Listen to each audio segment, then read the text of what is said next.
আচ্ছা, বাংলায় ভোট মানেই কি অশান্তি, সংঘর্ষ, রক্তপাত? অবশ্যই এই অশান্তি দেখতে দেখতে আমাদের বাংলার মানুষের অনেকটা গা সওয়া হয়ে গিয়েছে, তাই না?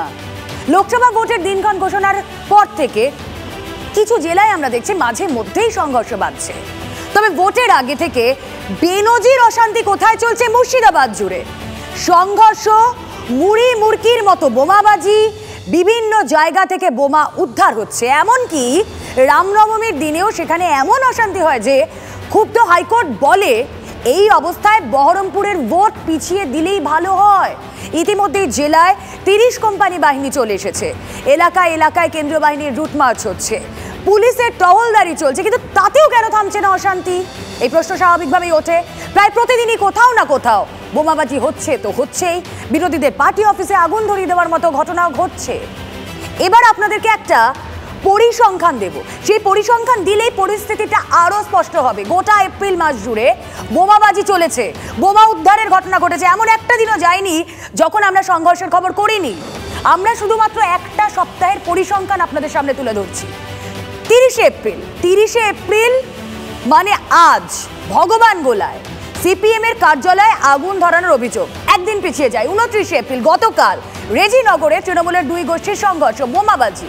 আবার গতকালই বেলডাঙ্গায় বোমা বিস্ফোরণ হয়, আরও একদিন পিছিয়ে যায়। 28শে এপ্রিল সেই রেজিনগর ছেতিয়ানি ঘোষপাড়া, সেখানে প্রাইমারি স্কুলের সামনেই বোমা উদ্ধার।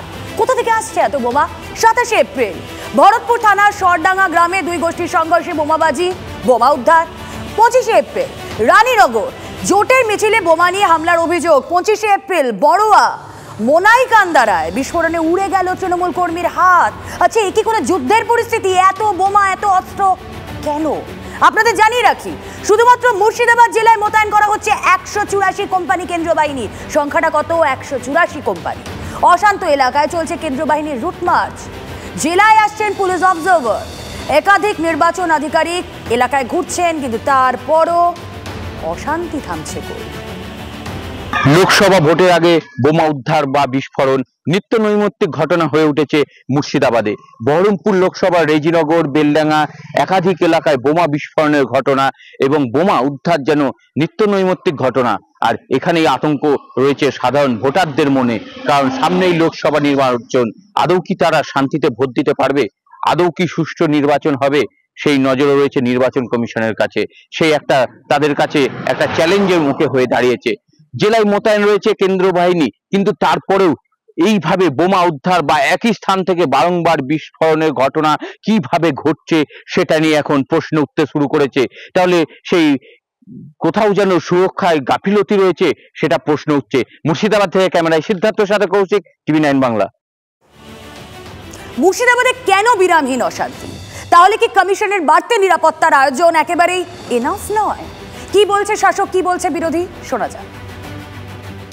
বিগত 2 দফা লোকসভা নির্বাচনে স্বয়ং বিরোধী দলের প্রার্থীরাই প্রকাশ্যে স্বীকার করেছে অবাধ এবং শান্তিপূর্ণ ভোট হয়েছে, সেটা নির্বাচন কমিশনও নিজে বলেছে। 3য় দফা নির্বাচনের আগে কিছু কিছু জায়গায় যারা মানুষের রায়ে বঞ্চিত হবে এটা বুঝতে পেরেছে, যারা হারের আওয়াজটা শুনতে পাচ্ছে, দেওয়াল লিখনটা দেখতে পাচ্ছে, তারা অশান্তির বাতাবরণ তৈরি করে রাজনৈতিক বৈতরণী পার করার চেষ্টা করছে বা তৃণমূল কংগ্রেসকে কালিমালিপ্ত করার চেষ্টা করছে। কেন্দ্রীয় বাহিনী গিয়ে রাতারাতি সেখানকার আইন শৃঙ্খলার পরিস্থিতি বদল করে দিতে পারবে না। দীর্ঘদিন ধরে মুর্শিদাবাদ অশান্ত, সংখ্যালঘু গ্রামগুলোর মধ্যে নিরবিচ্ছিন্নভাবে রাহাজানি চলেছে, বোমাবাজি চলেছে। আজকে এ রাজ্যে সংখ্যালঘুদের জীবন বিপন্ন করে তুলেছে বর্তমানে তৃণমূল কংগ্রেস সরকার।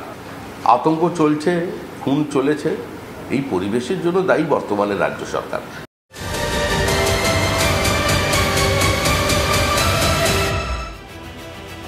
দেখুন, মুর্শিদাবাদে বাড়তি সতর্ক জেলা প্রশাসন। লক্ষ্য একটাই, ভালোয় ভালোয় কোনো হানাহানি রক্তপাত ছাড়া জেলায় ভোট মিটে যাক, ব্যাস। কিন্তু শেষ পর্যন্ত সেটা হবে কি? এদিকে দেখুন, তাপপ্রবাহে কার্যত ঝলসে যাচ্ছে গোটা রাজ্য। তপ্ত বাংলায় ভোটের ময়দানও পাল্লা দিয়ে তেতে উঠছে। ভোটের আগে প্রচারেও অশান্তি, দিকে দিকে বিক্ষোভের মুখে পড়ছেন বিরোধীরা। প্রচারে গিয়ে বিজেপি প্রার্থীদের বাধা দেওয়ার অভিযোগ, কোথাও আবার বিজেপি প্রার্থী শাসক দলের নেতার সঙ্গে তর্কাতর্কিতে জড়িয়ে পড়ছে। আচ্ছা, এটা কি মগের মুলুক? সন্দেশখালীর প্রতিবাদী মুখ এবার বাধার মুখে। হরিডাঙ্গায় বসিরহাটের বিজেপি প্রার্থী রেখা পাত্রকে ঘিরে বিক্ষোভ, ঘটনার সূত্রপাত দেওয়াল লিখনকে ঘিরে।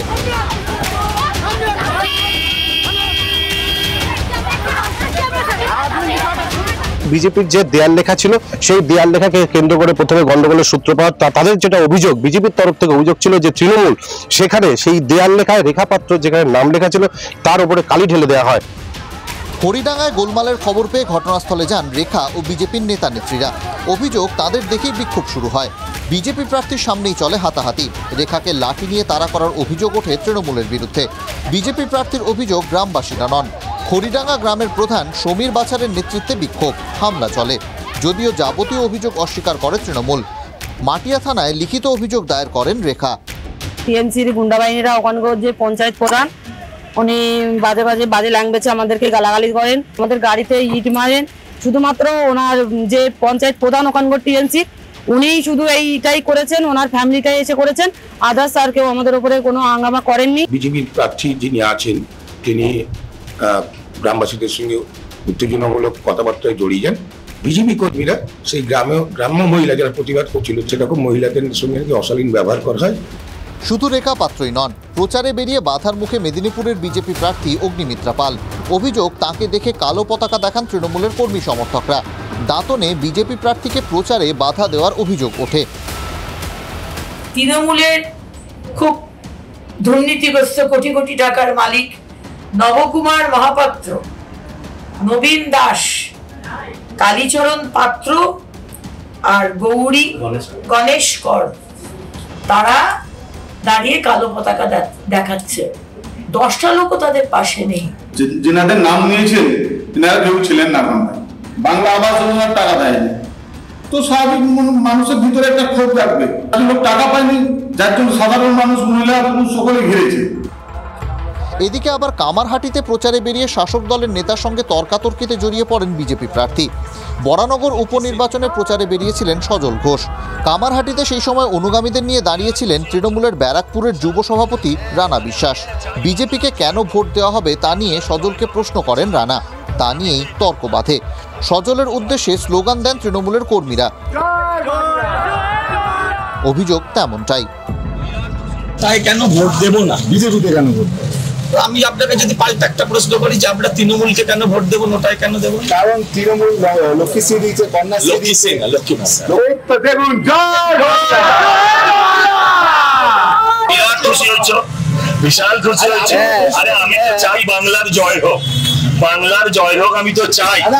আমি তো এটা আমি তো জয় বাংলা বললো সেই জন্য বলছি। প্রচারে কেন বিক্ষোভের মুখে পড়ছেন বিরোধীরা, এ নিয়ে তুঙ্গে তরজা।